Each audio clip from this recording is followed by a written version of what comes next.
10 juz terakhir dan seterusnya. Tapi ada murojaah dalam proses di mana ketika kita menghafal sekarang ini misalkan surat Al-Qalam 5 ayat pertama, Nun wal qalami wa dan seterusnya. Nah, kita tidak boleh melanjutkan ke ayat berikutnya sebelum ayat ini kita murojaah terlebih dahulu, sejam kemudian, sehari kemudian. Ya. Kalau tidak, itu nanti kita bercampur-campur. Ya. Anak saya setoran ke ibunya. Al-Qalam idza tutla alaihi ayatuna qala asatirul awwalin kalla bal rana ala qulubihim ma kanu yaksibun. Nah, di sini Al-Qalam, tapi kesininya Al-Mutaffifin. Ya mestinya kan sanasimuhu kan persis kan? Nah, seperti itu. Jadi akan kacau kalau ketika kita hafal belum matang tapi belum kita murojaah tapi menambah hafalan baru lagi. Ya selesainya setoran. Jadi tapi setoran itu ya bagus lah, pernah nyetor 30 juz, tinggal bagaimana murojaah itu akan menjadi proyek sepanjang hayat. Jadi nanti ada kiat-kiat bagaimana memurojaah per ayat, per halaman, per juz dan seterusnya. Dan yang paling penting juga adalah planning dan langkah. Saya katakan tadi, semuanya ingin menghafal Al-Quran. Kapan? Nah, kalau ingin menghafal, katakan sekarang. Itu bisa. Tapi kalau kita, dan kebanyakan orang yang berhasil itu planningnya tertulis. Ya, ada sebuah penelitian di Amerika, orang yang memiliki planning tertulis tahun 2020 saya hafal Al-Quran. Misalkan, ya. Dengan yang tanpa menuliskannya itu tingkat keberhasilannya jauh lebih tinggi dengan orang yang menuliskannya. Dalam segala aspek, bukan hanya mau menghafal Quran, saya ingin jadi pengusaha, saya ingin jadi artis tahun sekian, saya ingin dasarnya itu ditulis. Tapi jangan ada kata-kata akan. Oke, saya pulang, saya tulis. Saya akan hafid. Kalau sudah, saya tidak menikah kecuali hafid. Jangan sampai gitu. Saya tidak akan menikah kecuali saya sudah menjadi seorang hafidh atau hafid. Jangan sampai begitu ya. Nanti kalau ditunda-tunda lagi, kok udah 30 tahun kok nggak menikah? Saya belum hafid. Loh, udah 40 tahun kok belum menikah? Saya belum hafid. Ya, itu syarat yang keliru. Ya kan? Karena nikah itu separuh agama. Jangan sampai gitu. Tapi umur 25 tahun hafid dan menikah. Nah, itu baru ditulis. Anda saat ini 18 tahun, jadi punya waktu 7 tahun. Berarti tinggal aja. Per hari sekian dibagi. Mushaf ini ada 604 halaman. Masing-masing satu juz ada 20 halaman, kecuali juz 1 21 halaman dan juz 30 23 halaman. Tinggal aja menghitung. Maka teman saya menulis 600 jam hafal Al-Qur'an. Dengan asumsi 1 jam 1 halaman. Dan Al-Qur'an itu 600 halaman, 604 halaman. Jadi kalau optimalisasi 600 jam. Tapi kan kita tidak mengoptimalkan, maka di karantina itu sebenarnya masuk akalnya di situ. Di karantina full dia 24 jam menghafal, maka mampu setoran. Tapi untuk yang kuat adalah perlu proses yang panjang. Bolehlah targetnya 2 tahun, 3 tahun, 5 tahun, tidak apa-apa. Tapi yang jelas, maka ada planning. Orang yang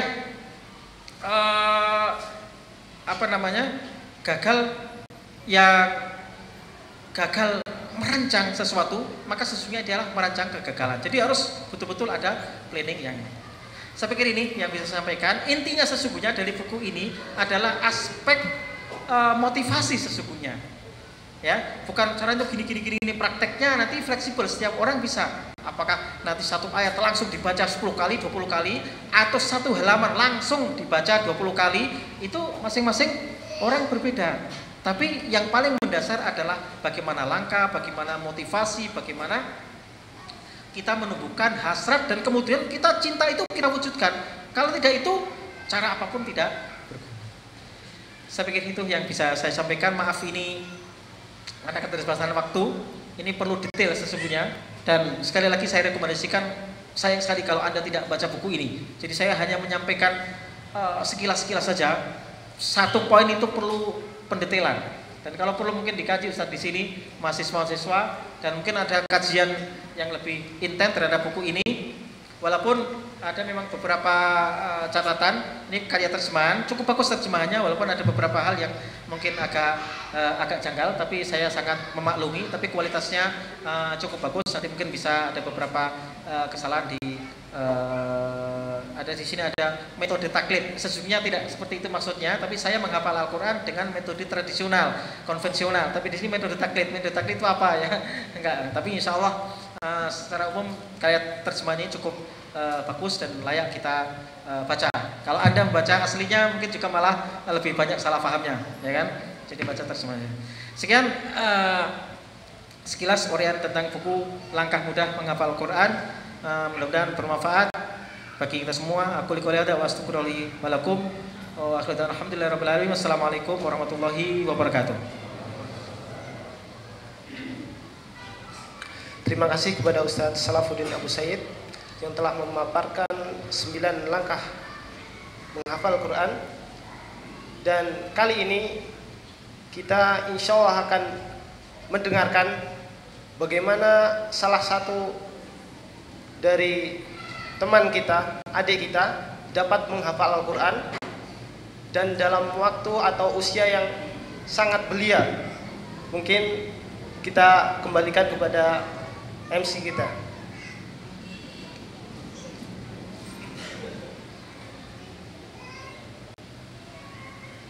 Baik, selanjutnya kita akan mendengarkan bacaan hafalan dari adik kita Umar Ahmad Zain. Saya bacakan biografinya sedikit. Nama Umar Ahmad Zain, lahir di Kairo 29 Desember 2002, kelas 1 sampai kelas 6 homeschooling. Sekarang sedang menjalani kelas 1 SMP di Quranic School Dewan Dakwah Indonesia Cipayung. Kita mohon doanya semuanya agar adik kita ini bisa segera menghafalkan hafalannya. Selama ini ketika adik kita ini ditanya sudah hafal berapa, dia tidak menjawab karena memang sudah menjadi karakternya. Sejak kecil ketika ditanya dia tidak mau jawab karena takut dipuji. Sedang yang sudah pernah dihafal sudah 20 juz dan sekarang sedang murojaah kembali. Untuk adik kita Umar Ahmad Zain, waktu dan tempat kami persilahkan.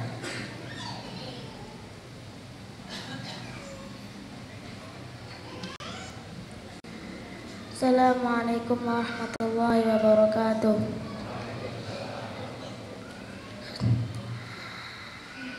A'udzu billahi minasy syaithanir rajim.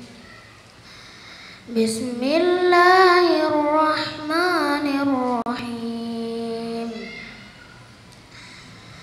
Alam tara ilal ladzina baddalu ni'matallahi kufra wa ahallu qaumahum daral bawar jahannama yaslawnaha wa bi'sal qarar wa ja'alu lillahi andadan liyudillu an sabilihi qul tamatta'u fa inna masirakum ilan nar qul li'ibadiyalladzina amanu yuqimus salata wa yunfiqu mimma razaqnahum sirran wa alaniyah min qabli an ya'tiya yawmun la bay'un fihi wa la khilal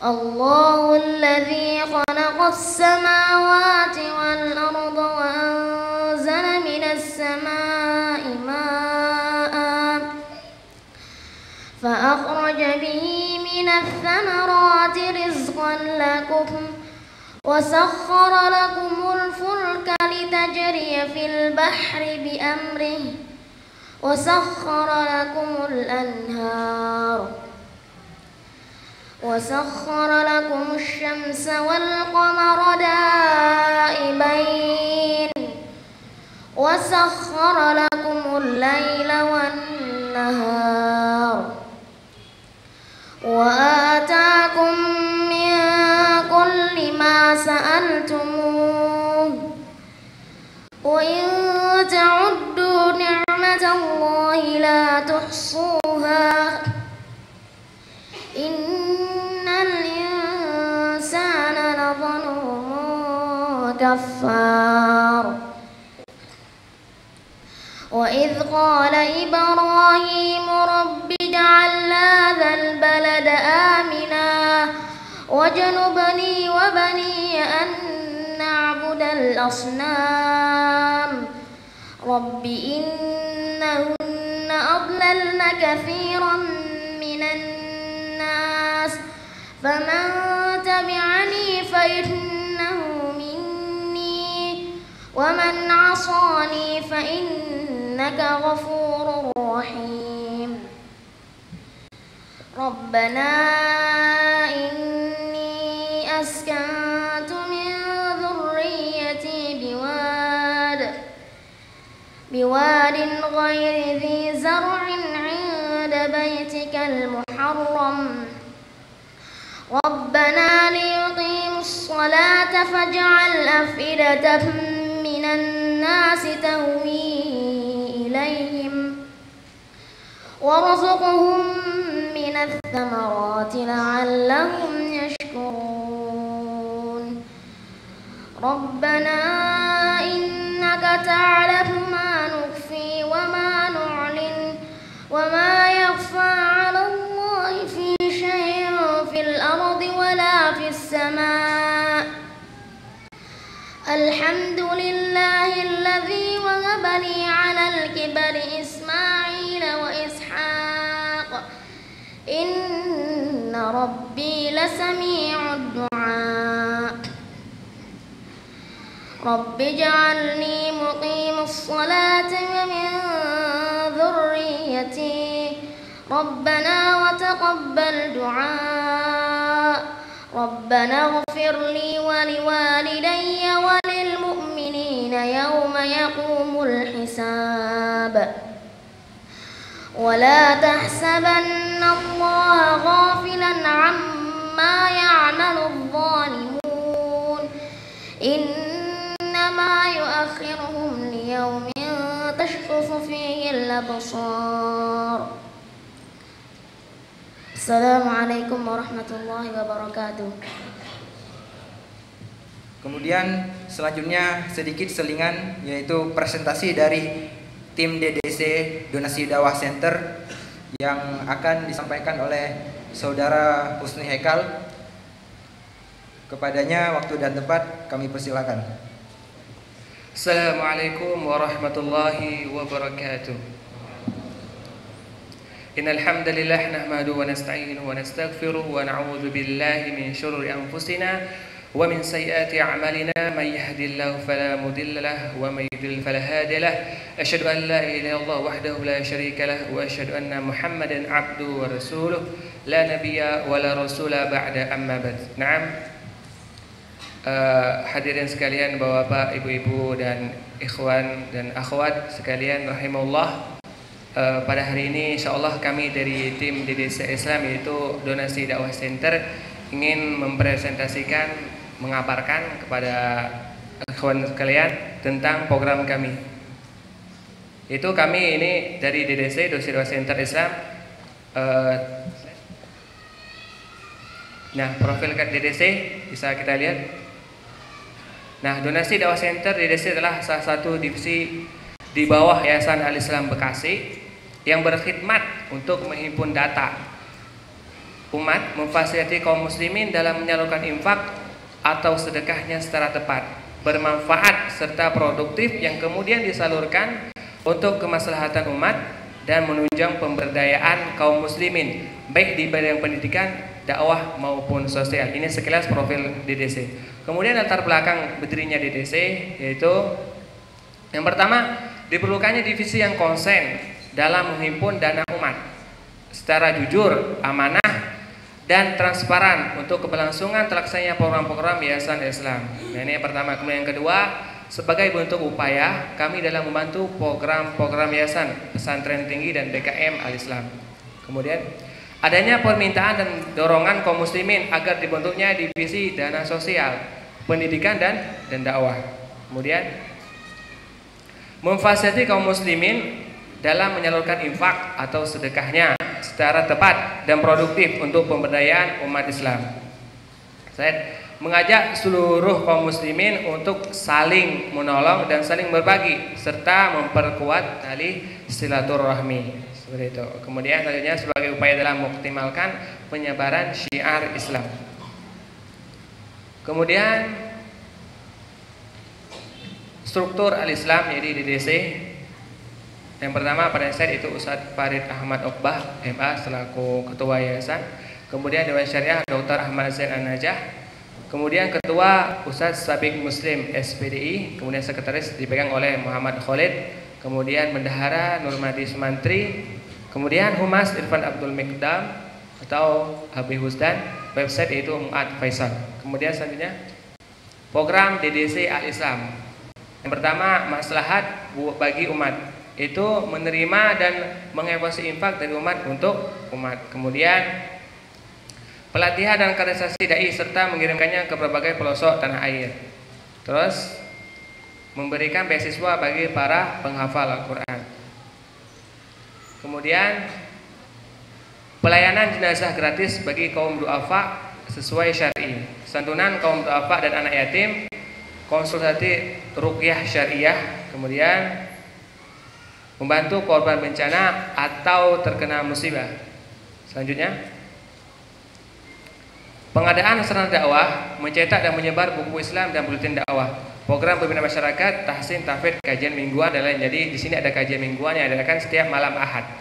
Kemudian pengadaan sarana dakwah. Lanjut, kemudian berkah bagi Anda, yaitu bagi ikhwan-ikhwan yang ingin gabung, itu sebagai amal jariah yang berlipat di Anda dan mengalir pahalanya hingga akhirat. Kemudian membiasakan Anda dan anggota keluarga untuk selalu berinfak fisabilillah. Kemudian mendapat pelayanan khusus dan ruqyah syariah. Terus mendapat pelayanan jenazah sesuai sunnah Rasulullah SAW. Mendapat training atau pelatihan yang diselenggarakan oleh Yayasan Al-Islam. Mendapat majalah buku info terkini, SMS nasihat dan doa. Kemudian mendapat pelayanan kajian ilmu risalah dari Islam mulai grup WhatsApp. Kemudian, nah ini sekilas apa profilnya, yaitu ada wisuda, kemudian ini halaqah tahfidz, kemudian ada pengurusan jenazah, foto-fotonya ini. Lanjut.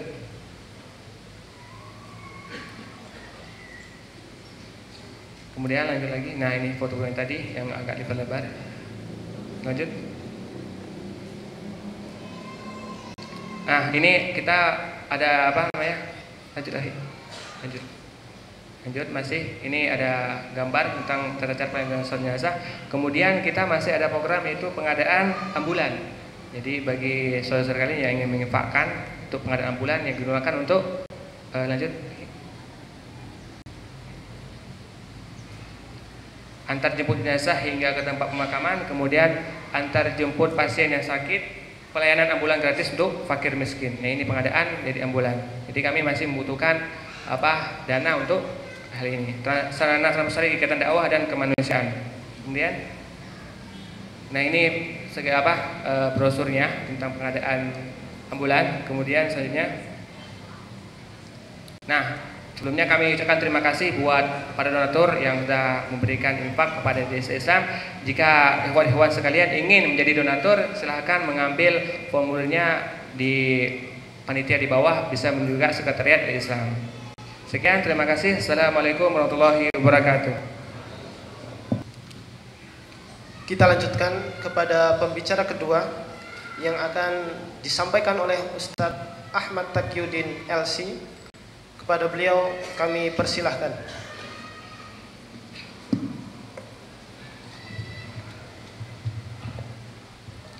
Bismillahirrahmanirrahim. Assalamualaikum warahmatullahi wabarakatuh.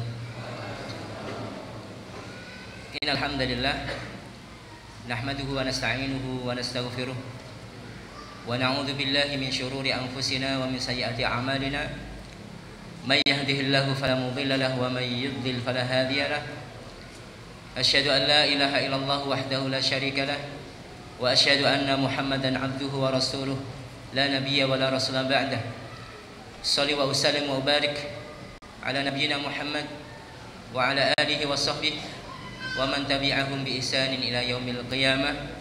Amma ba'd. Hadirin dan hadirat, bapak-bapak dan ibu-ibu sekalian yang dirahmati oleh Allah Subhanahu wa taala. Alhamdulillah, pada siang hari ini kita masih merasakan anugerah dari Allah Subhanahu wa taala berupa nikmat sehat, nikmat sempat, dan juga nikmat keimanan serta keislaman, sehingga pada kesempatan hari ini kita ringankan langkah kaki kita menuju tempat yang mulia ini, Masjid Baitullah, Masjid Pesantren Al-Islam, dalam rangka mengikuti bedah buku 9 langkah mudah menghafal Al-Quran. Barakallahu fikum, Bapak Ibu sekalian yang dirahmati Allah Subhanahu wa taala. Pada dasarnya materi sudah disampaikan oleh pembicara yang pertama. Buku yang ada di hadapan kita berbicara tentang 9 langkah. 9 langkah mudah menghafal Al-Quran, dan 9 ini sudah disampaikan oleh pembicara pertama. Saya bingung kira-kira menyampaikan langkah yang mana lagi. 9 langkah sudah disampaikan. Ternyata saya bolak-balik bukunya tidak ada langkah 10. Sehingga dalam sesi pertama saya mengamati, mendengar, sekaligus berpikir, apa kira-kira yang dapat saya sampaikan. Jadi saya berusaha mengais sisa-sisa yang mungkin saya dapat sampaikan kepada para hadirin dan hadirat sekalian. Ala kulli hal, saya akan berusaha semampu saya untuk menyampaikan bedah buku ini, materi yang dikandung oleh buku yang bagus ini. Saya mulai dari tentang buku ini. Yang pertama, Bapak Ibu sekalian, buku ini seperti yang disampaikan oleh Salafuddin, Masya Allah, buku yang sangat luar biasa bagusnya. Dan yang terpenting, buku ini ditulis oleh seorang yang hafid, Pak. Seorang yang menghafal Al-Quran. Seorang yang sudah hafal Al-Quran cocok sekali menulis buku yang berkaitan dengan Al-Quran. Makanya tema yang kita saksikan ini kadang ada kekurangannya yang kita saksikan, ataupun pamflet yang diedarkan. Jadi bedah buku oleh 2 pembicara. Yang pertama pas sekali Ustaz Salafuddin, ditambahi di sana keterangan penulis balita pun hafal Al-Quran. Kalau saya ditambahi Ahmad Taqiyuddin, penulis buku, dikafirkan tapi tidak kafir, nggak nyambung. Ini membahas masalah tahfidz kok masalah kafir dan kafir, nah, kayaknya kurang nyambung. Ala kulli hal, jadi kelebihan buku ini adalah ditulis oleh seorang yang hafid Al-Quran. Dan jangan pernah bercita-cita Bapak Ibu sekalian untuk menjadi hafid dan hafidhah dari orang yang tidak pernah hafal Al-Quran. Ada seseorang yang ingin berenang, tapi belajar dari orang yang gak bisa renang, akhirnya sama-sama tenggelam. Kemudian ada juga orang yang ingin belajar nyetir mobil, berhubung dia belum punya mobil. Ya, saya sendiri ini Pak, pengen belajar nyetir mobil, belum punya mobil. Akhirnya apa? Sasarannya internet sama YouTube. Gimana nyetir mobil ini? Bayangkan. Kemudian di sana ada trik-trik nyetir mobil. Ada satu poin yang bikin saya ketawa, Pak. Poinnya bagus-bagus banget semuanya itu. Hendaklah Anda mulai ini dengan keyakinan mantap, motivasi yang luar biasa, harus bisa. Terakhir disebutkan suatu trik. Jangan pernah belajar sama orang yang nggak bisa nyetir. Ya iyalah, masuk belajar sama orang nggak pernah nyetir, nggak bisa nyetir, ya sama-sama nabrak. Maka poin pertama, nilai positif buku yang ada di hadapan kita tadi sudah diberikan rekom oleh Ustadz. Untuk dimiliki, kelebihannya adalah penulisnya seorang hafid yang berpengalaman. Ya, ini yang pertama. Kemudian yang kedua, penulis selain seorang hafid adalah seorang motivator, sangat luar biasa. Maka 70% buku ini isinya adalah motivasi. 9 langkah yang disampaikan tadi semuanya berisikan motivasi dan sangat luar biasa. Sehingga di sela-sela waktu saya membaca buku ini,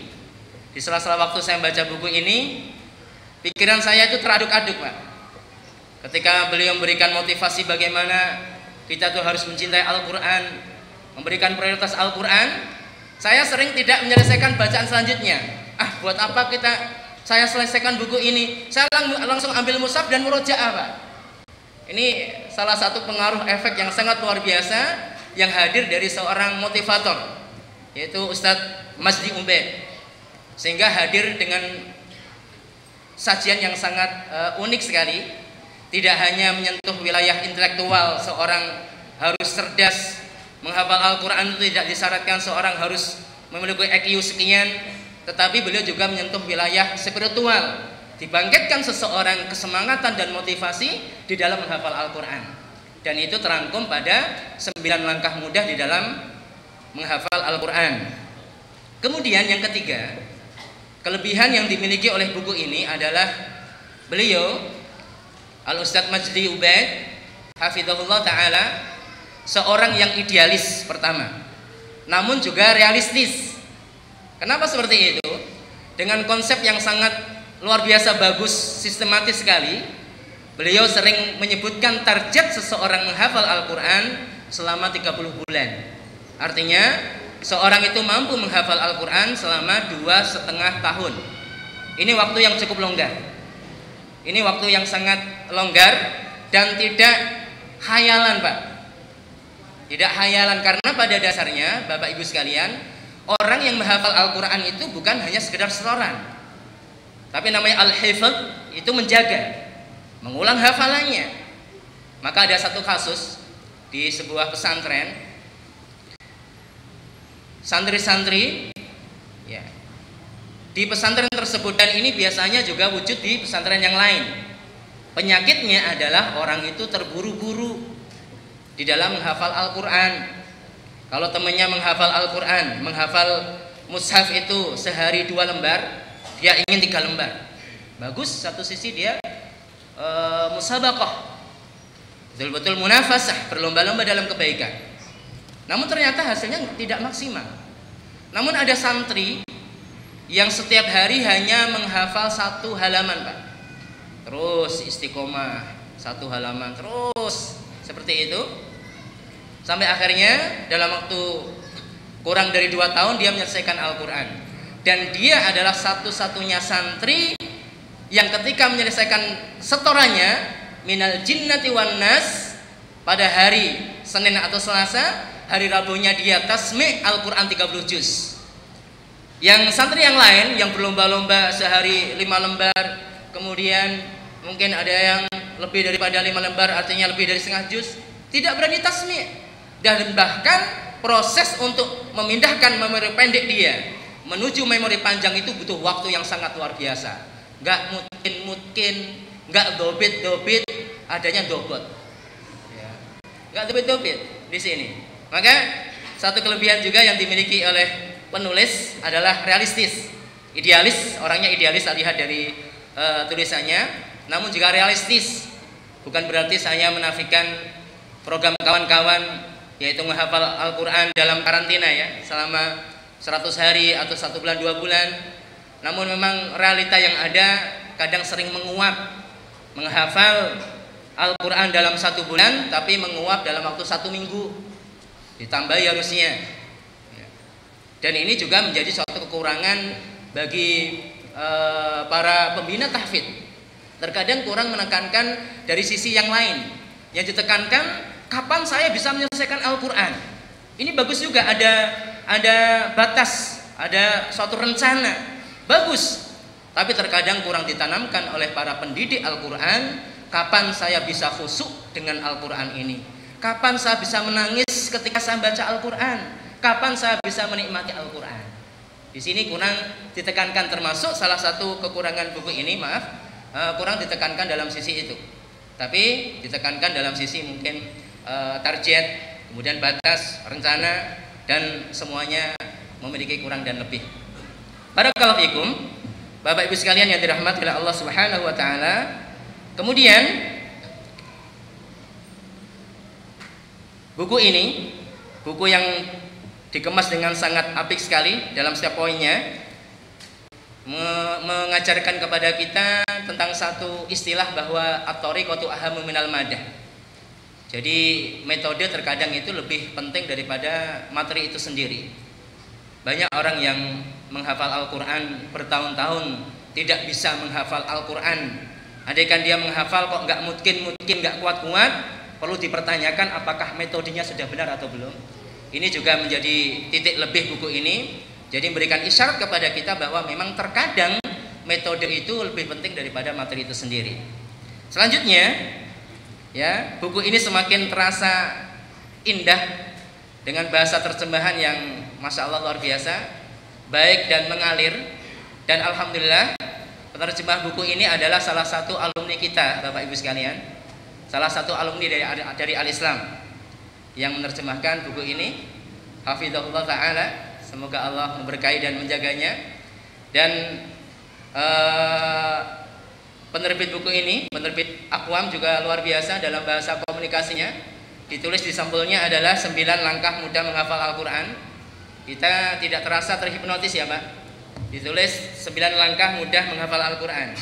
Judul aslinya Tis'atu Asrarin li Hifdzil Qur'anil Karim, 9 rahasia di dalam menghafal Al-Quran. Versi Indonesia 9 langkah mudah. Ini juga terinspirasi dengan penulis aslinya. Ya, seorang motivator memberikan inspirasi kepada penerbit. Kita bisa bayangkan andaikan kita menulis judul 9 langkah ribet menghafal Al-Quran, nggak ada yang beli. Alhamdulillah judulnya juga ini ya, komunikasinya bagus, luar biasa. Ala kulli hal, Bapak Ibu sekalian, jadi saya yakin yang hadir pada kesempatan kali ini adalah jiwa-jiwa yang lurus yang ingin menghafal Al-Quran. Minimal anak-anaknya yang akan menjadi para hafidh dan hafidhah. Ya cuma ironisnya, keinginan itu terkadang hanya sebatas keinginan. Kita ini sering banyak alasan dan tidak memprioritaskan daripada keinginan kita tersebut. Orang ingin sekolah mendapatkan ijazah saja, dia memprioritaskan daripada pekerjaannya tersebut, sekolahnya tersebut, sampai bertahun-tahun untuk mendapatkan ijazah yang 1 lembar tersebut. Tetapi Al-Quranul Karim terkadang tersisihkan. Ini yang menjadikan kita itu lama atau bahkan tidak hafal Al-Quran. Jadi banyak alasan tidak memberikan prioritas terhadap penghafalan terhadap kitab suci Al-Quranul Karim. Barakallahu fikum, Bapak Ibu sekalian, pada dasarnya menghafal itu baru level pertama loh Pak. Menghafal itu baru level pertama di dalam kita berinteraksi terhadap Al-Quran. Ternyata tugas kita tuh banyak. Ibnul Qayyim Al-Jauziyah dalam Bada'ul Fawaid menyebutkan ada 4 yang harus kita perhatikan di dalam interaksi terhadap Al-Quran. Pertama adalah membaca dan menghafalnya. Tingkatan paling awam sekali Pak. Makanya kalau kita belum hafal Al-Quran, berarti tingkat pra-awam. Nah ini yang jadi masalah ini. Pertama adalah membaca dan menghafalkannya. Kedua adalah kita bertadabbur Al-Quran, memahami maknanya.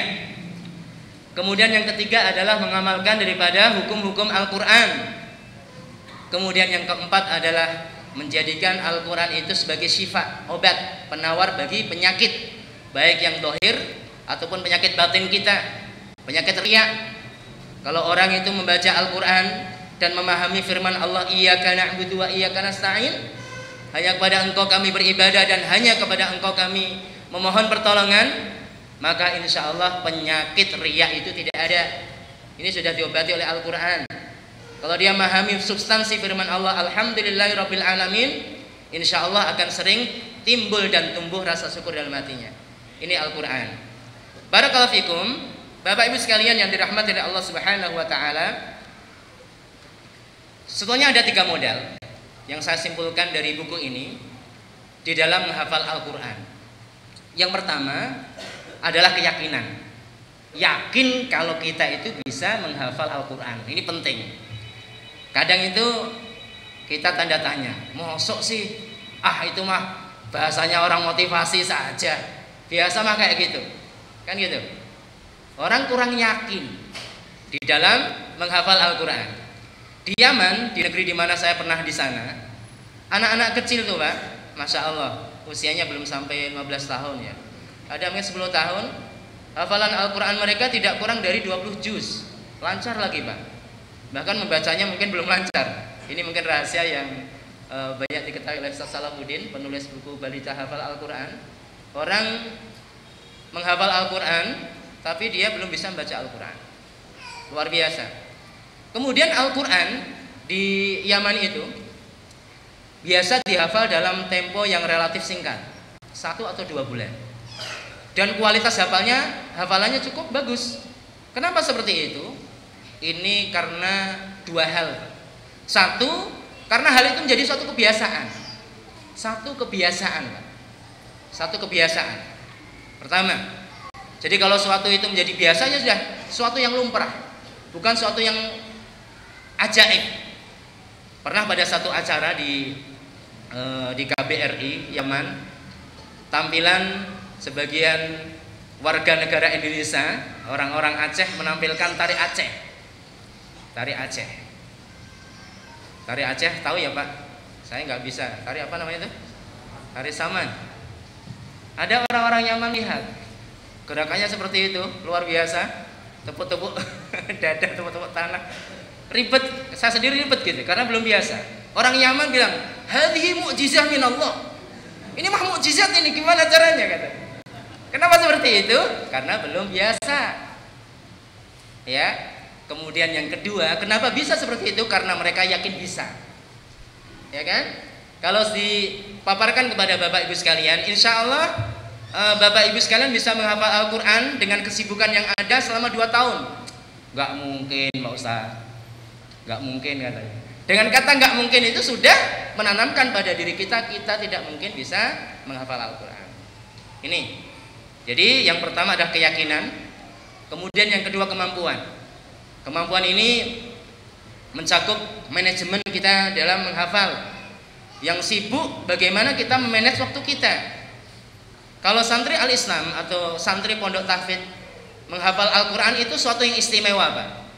Tapi kalau ada tukang bubur hafal Al-Quran, kemudian tukang angkot hafal Al-Quran, kan lebih istimewa itu. Kadang saya sebel di sini nih, tukang angkot muter lagunya kenceng-kenceng banget itu, musik dak. Kenapa? Biar gak ngantuk. Kalau ngantuk nabrak kan rugi juga. Saya membayangkan andaikan tukang angkot mereka tuh masya Allah melafatkannya, lafaz yang keluar dari lisannya ini adalah apa? Hafalan Al-Quran. Kita juga nyaman bisa murojaah kan gitu. Tukang angkot, tukang bubur. Sementara ini tukang bubur baru naik haji, nggak tahu hafal Quran atau enggak. Di sini. Barakallahu fikum.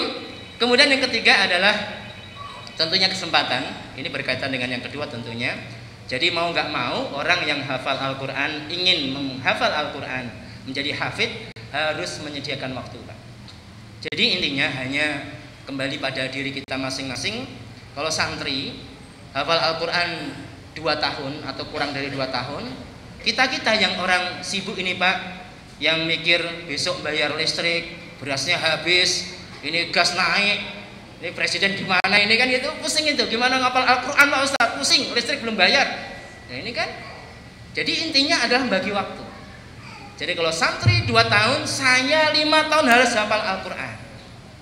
Jadi ada target, setiap hari harus ada ayat yang dihafal. Ya, tidak perlu saya motivasi kembali, saya ulang kembali materi yang disampaikan Ustaz Salafuddin. Intinya kita memang cinta, seneng. Kalau udah cinta tuh kayak apa sih Pak? Ada sebagian anak-anak itu kalau baca novel atau komiks, masya Allah, jungkir balik kaki di atas pun sambil baca, ya sampai ke kamar mandi baca. Gak enak kalau nggak khatam hari itu juga, karena saking senengnya.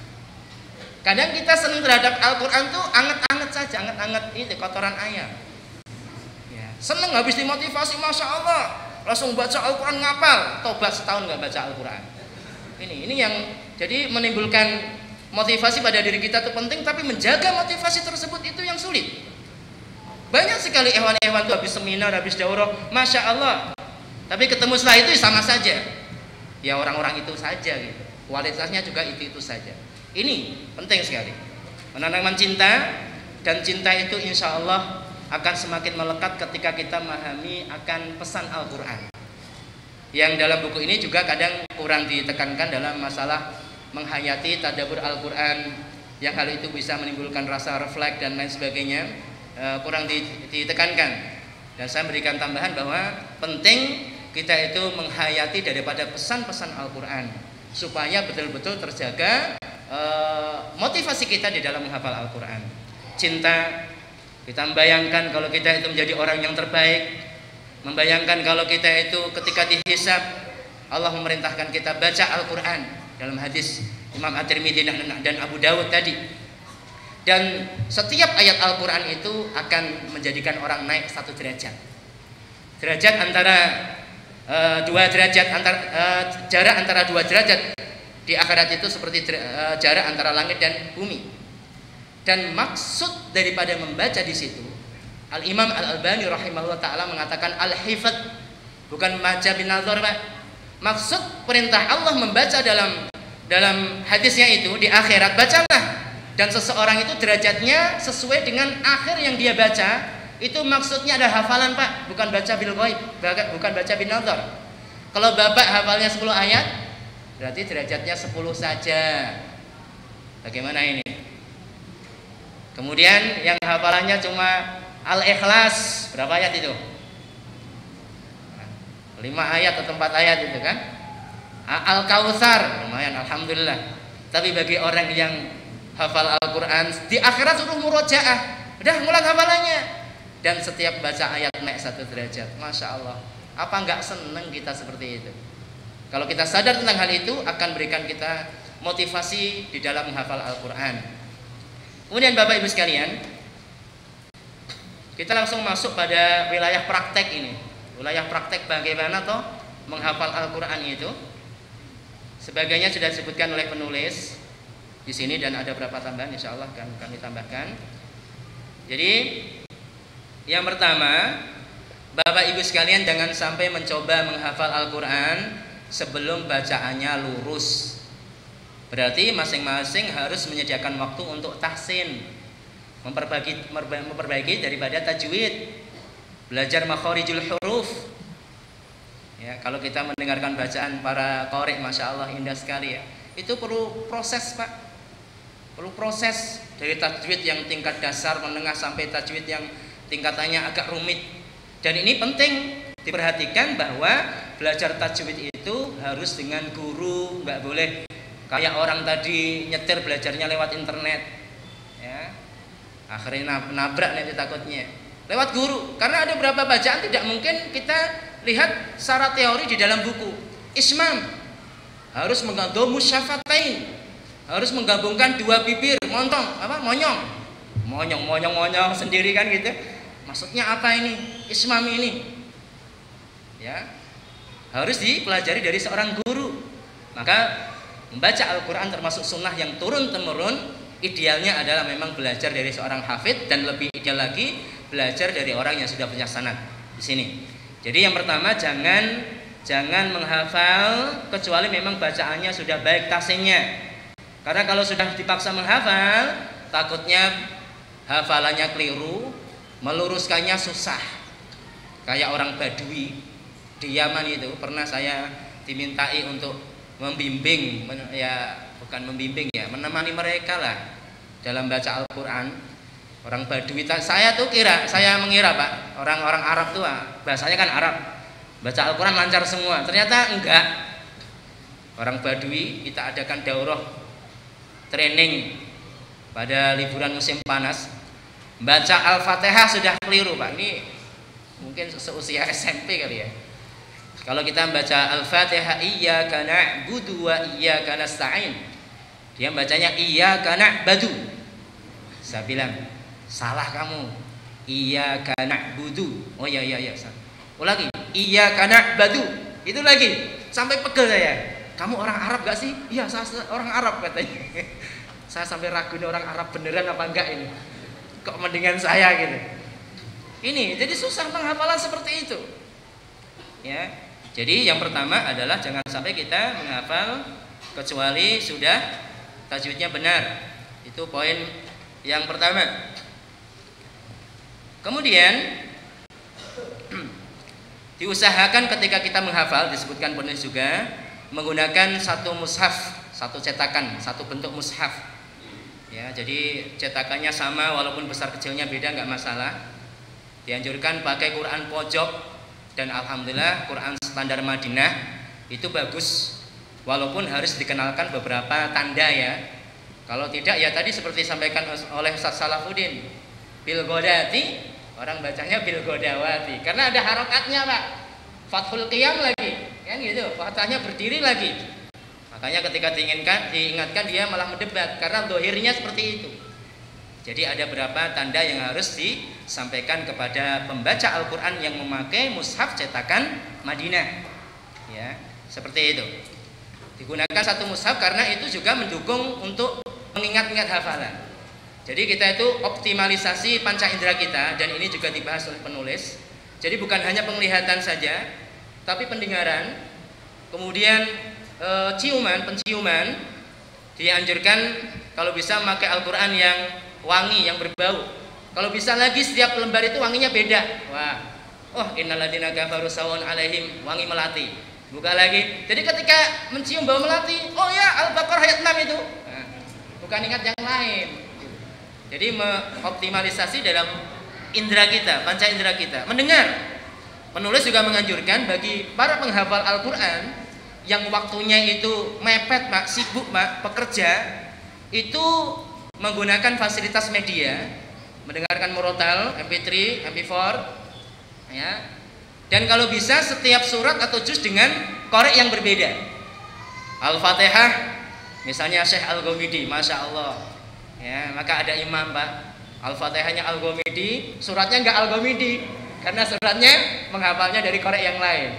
Ganti Al-Fatihah bukan Al-Ghamidi, enggak bisa, karena Al-Fatihah milik Al-Ghamidi. Dan ini membantu juga.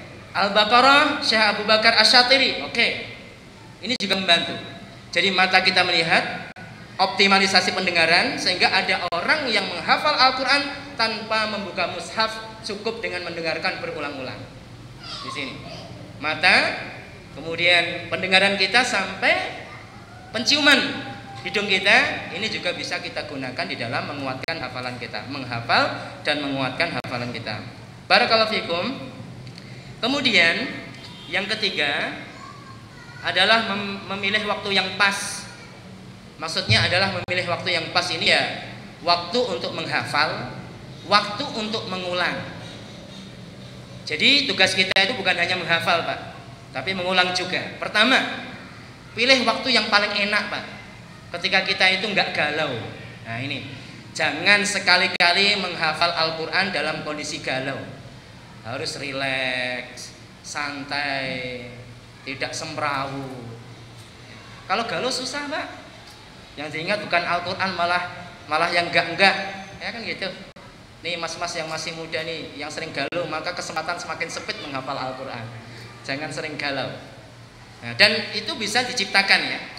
Penulis memberikan contoh pernapasan. Tarik nafas, keluarkan, ataupun mungkin dengan cara imajinasi atau visualisasi, membayangkan kita itu berada di tepi pantai yang indah, Masya Allah, tenang. Ini ada suara ombak nih, ternyata bangun ada suara orang ngorok. Ini penting juga menghadirkan ketenangan.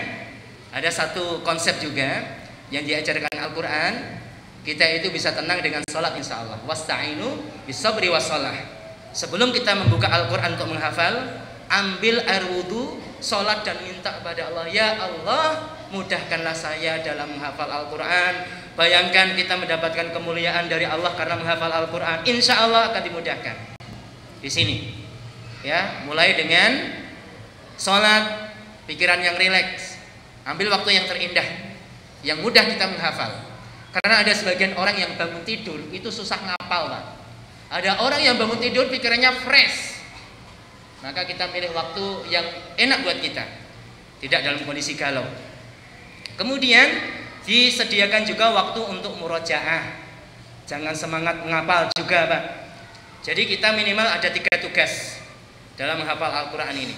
Hafalan baru, hafalan yang hangat, hafalan yang lama. Nah ini muskilah ini. Kalau enggak diperhatikan, hafalan baru wajib. Kalau enggak kita lari di tempat. Itu melulu. Al-Ikhlas melulu. Ya kan ikhlas Pak Ustaz. Yang penting kan mungkin. Ya kan lari di tempat tapi kan gitu. Tambah hafalannya. Kemudian hafalan yang hangat. Kalau istilah ma'had tahfidz kita di Yaman, ada al-hifdz al-jadid, hafalan baru. Kemudian hadisul ahad, hafalan hangat. Wajib bagi santri Menyetor setiap hari 3 lembar yang sudah dihafal. Maksudnya kalau kita sudah sampai lembar keempat Al-Baqarah, wajib diulang hari itu, tambah hafalan baru.